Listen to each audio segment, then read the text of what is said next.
जवानी कुछ इस तरह से गई पता ना चला, अभी तक ढूंढ रहा हूँ कमर झुकाए हुए, अभी तक ढूंढ रहा हूँ कमर झुकाए हुए। बहुत बड़े सीनियर डॉक्टर थे यार, उनके बड़े पहले कदम से इंतकाल हो गया उनका। एजुकेशन टाउन में रहते थे, आंखों के बड़े, वो प्रोफेसर राजा मुमताज राजा साहब, मेरी उनसे, उनका पूरा नाम था प्रोफेसर राजा मुमताज अली कुली खान साहब से मैंने बड़े तवील इंटरव्यू किए उनके, और उनके तो बड़े वो उनके इल्म और अदब के मालूम लोगों से ताल्लुक थे, बड़े जो लिखने वाले हैं उनसे उनके बड़े ताल्लुक थे। और वो कमाल वो हमारे रमजान अली सैयद साहब के पहले जो बैच थे उनमें से थे। और वो 1957 में उन्होंने माहरीन अमराज चश्म की मजलिस की बुनियाद रखी थी। तो बल्कि मैं उनको ख़ास तौर पर याद कर रहा था, अभी ये जो हफ्ता गुजरा है, कल वाला नहीं, उससे पिछला नहीं, मैंने उनकी उसको हमारे इलेक्शन थे सोसाइटी के, तो राजा साहब को हम खास तौर पर याद कर रहे थे कि ये पौधा उन्होंने 1957 में लगाया था और अब माशाल्लाह वो एक तनावर की सूरत बन गया। राजा साहब के वफात पर भी मैंने छापा ये जनाब सरवर का इनकी, आपने मजमूआ नहीं देखा इनका? अच्छा, ये आप इसको देखेंगे प्रिंटिंग तो आपको पता लगेगा कि जितनी अच्छी शायरी है उतना अच्छा शाया भी हुआ है। क्या खूबसूरत बात। अच्छा, शुरू करें, जारी रखें? जी जारी। जी डॉक्टर साहब वो बता रहे थे कि वो शायरी का जो डॉक्टर आफिया सिद्दीकी पर, हाँ, वो जब 2010 में वो किताबी शक्ल में आपने, फिर मैंने उसको कंपोज करना शुरू किया आहिस्ता आहिस्ता। फिर आपको पता है जैसे हमारी डॉक्टर साहबान की मसरूफियात होती हैं कि वक्त तो ज़्यादा उसी में, आंखों की मसीहाई में और उनके इलाज में ही गुजरता है। करते कराते 2016 में उसका चश्मे बीना के नाम से वो मजमूआ शाया हुआ और हम फिर दोबारा उस सादत से फिर महरूम रहे कि उसको किसी शायरों की मजलिस में या किसी मुशायरे की जीनत बनता। उसकी बजाय दोबारा हमने लाहौर की मीटिंग हो रही थी ऑप्थेल्मोलॉजिकल सोसाइटी ऑफ पाकिस्तान की, अंजुमन माहरीन अमराज चश्म की, तो उसकी इनाग्रेशन में ही उन्होंने कोई 10 मिनट मुझे अनायत कर दिए प्रेसिडेंट ने, और वहाँ पे हमने इसका बाकायदा जो बुक की लॉन्चिंग तारफी तकरीब मुनक़द की। तो प्रोफेसर दाऊद हैं खान हैं पेशावर के, बड़ी हौसला अफजाई उन्होंने फरमाई, और फिर मैंने तमाम अपने जो अहबाब आए हुए थे आई स्पेशलिस्ट, उनको फिर ये मजमूआ मुफ्त यानी एक गिफ्ट के तौर पर तोहफ़तन उनकी खिदमत में पेश किया।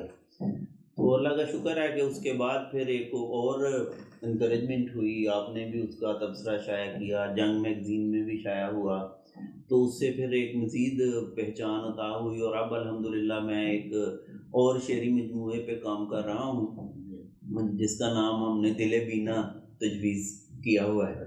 तो इंशाअल्लाह बहुत जल्द वो भी किताबी सूरत में आप लोगों के हाथ में होगा। तो ये अल्हम्दुलिल्लाह एक जो सफ़र है वो अपने अंदाज में खामोशी के साथ जारी है, आँखों के इलाज का भी, और अल्लाह पाक से हम यही आरज़ू रखते हैं कि हमारे दिलों को भी सीधा कर दे और दिलों का इलाज करने की भी तौफीक मरहमत फरमाए। और हज़रत इकबाल रहमतुल्लाह अलैह का एक शेर मैं अक्सर सुनाता हूँ, नकल करता हूँ, वो इस चश्मे बीना के भी शुरू वाले सफ़ात पे लिखा हुआ है, दिले बीना भी कर खुदा से तलब, आँख का नूर दिल का नूर नहीं। ये तो अल्लामा साहब ने लिखा एक शेर, और कईयों ने हो सकता है 2-4 लिखे हों, तो आपने तो दर्जनों लिख लिए हैं, तो इसकी भी कोई क्या पस मंज़र है? बस ये अपने शोबे से मोहब्बत की वजह भी है? हाँ, मुझे बल्कि एक दफ़ा हमारे एक डायरेक्टर जनरल भी रहे हैं, सीनियर साथी हैं डॉक्टर अकमल भट्टी, उन्होंने एक दफ़ा सबसे ये सवाल पूछा कि आप लोगों को अगर दोबारा मौका मिल जाए स्पेशलिटी चूज़ करने का तो आप क्या करेंगे? मैंने कहा जी मैं दोबारा आई स्पेशलिस्ट ही बनूंगा।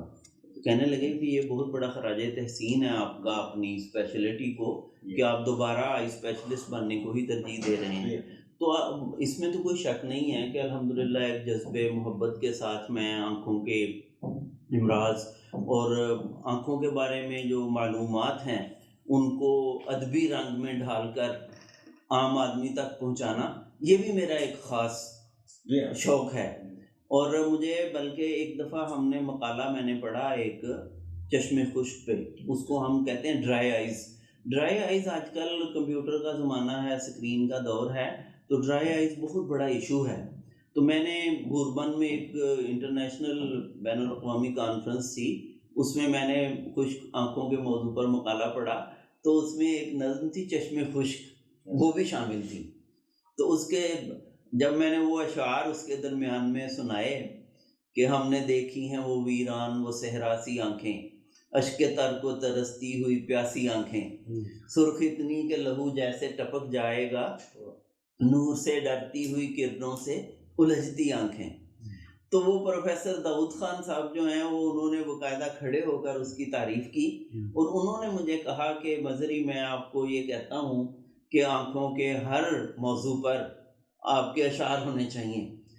اور اب اس کے بعد بعض ہمارے جو اساتذہ ہیں، جو پروفیسر صاحبان ہیں، وہ انہوں نے باقاعدہ اس کو اپنے لیکچرز کا حصہ بنایا ہوا ہے. بعض اشعار کو کہتے ہیں کہ جب ہم یہ بچوں کو سناتے ہیں زیادہ اثر ہوتا ہے، تو وہ ان کے لیے علامات کو یاد کرنا انتہائی آسان ہو جاتا ہے اور دل پر اثر کرتے ہیں. بالکل.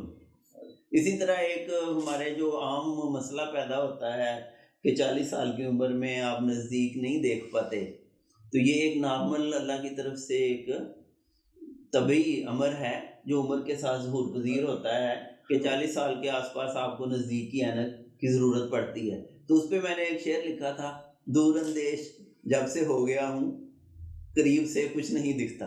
دور اندیش جب سے ہو گیا ہوں قریب سے کچھ نہیں دکھتا. سے کچھ نہیں دکھتا. تو اکثر میں اپنے پیشنٹ کے ساتھ یہ بات شیئر کرتا ہوں کہ دور اندیشی کی قیمت ادا کرنی پڑتی ہے. تو اور ہے بھی حقیقت. جی ہاں، نہیں تو اس کو ایک شعر میں اسلوب سے بیان کرنا بھی ایک فن ہے. جی بالکل. اور یہ اللہ تعالیٰ کی عطا ہے جو آپ کو یہ کسی کو ملتی ہے. یہ اللہ پاک کا شکر ہے کہ میں سائنسی باتوں کو بھی آپ بیان کر اشعار میں پڑھے، اور وہ اس میں بھی آسان شاید تاکہ وہ عام آدمی کو بھی اس کی سمجھ آ جائے. جی.